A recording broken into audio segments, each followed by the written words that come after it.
கணக்கு போட்டு பாரு. உன் வீட்டுல ஒரு பொருளை நான் எடுத்து கூட சும்மா விட்டுருவேன். நீ இந்த மாநிலத்தின் வளங்களை, கல்வி வளங்களை, காட்டு வளங்களை, நீர் வளங்களை, அண்ட வளங்களை கேட்டுட்டு போறான். எதற்காக? அந்த மாநிலத்தில் துறைமுகம் கட்டணும், புனிதத்தில் துறைமுகம் கட்டணும். அந்த மாநிலத்தில் அதானி என்கிற தனிப்பெற முதலாளி கேரள மாநிலத்தில் ஒரு துறைமுகம் கட்டாரு. இந்த அரசு கட்ட இந்திய நாட்டில் ஒட்டுமொத்த மக்கள் கட்டக்கூடிய வரி பணத்தில் கட்டக்கூடிய துறைமுகம் அல்ல, ஒரு தனிப்பெற முதலாளி கட்டக்கூடிய துறைமுகம். எதற்காக?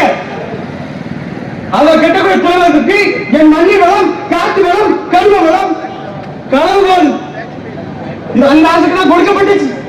கேரள அரசுக்கு அதானி கேட்கிறார், எனக்கு 80 லட்சம் டன் பாறைக்கற்கள் தேவைப்படுகிறது, அந்த 80 லட்சம் பாறைக்கற்களை எனக்கு தாருங்கள் என கேரள அரசுக்கு முறையிடுகிற பொழுது கேரள அரசு சொல்கிறது, ஒரு பிஜேபி அரசு ஒருத்தம் கூட, ஒரு மாநிலத்தமிழன் கூட என்ன கேட்கல, இந்த மலையை நாம் தொடர்ச்சியாக காக்க வேண்டும், இந்த மலையை காத்தால் மட்டும்தான் நாம் இனம் வாழ முடியும்.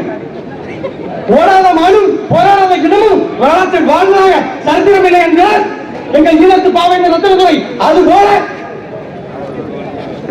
நமக்கான விடுதலையை நாம் தான் போராடி பெற வேண்டும். நம்முடைய மூச்சு காற்றை நாமே சோதிப்பது போல, நமக்கான உணவை நாமே உண்பது போல, நமக்கான தேவைகளை நாமே பெறுவது போல, நமக்கான உரிமைகளை நாமே போராடி பெறுவதுதான் இந்த மண்ணை காப்பதற்கும் இந்த மக்களை நாம் உயிருக்கு நிகராக நேசிக்கின்ற நாம் தமிழர் கட்சியினருக்கு உங்களை வலிமையான வாக்குகளை தாருங்க.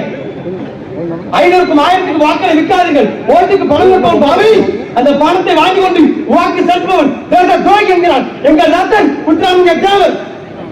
அவர் கூட்சிக்கேற்ப வரக்கூடிய தேர்தலில் உங்கள் வலிமையான வாக்களை, பொன்னான வாக்களை 500க்கும் 1000க்கும் விட்டுவிடாது. மலைக்கும் மண்ணுக்கும் உண்மையின் நேர்மையாக உளமாற நிற்கக்கூடிய நாம் தமிழ் பிள்ளைகளை ஆதரிங்கள். நன்றி, வணக்கம். நாம் தமிழர்.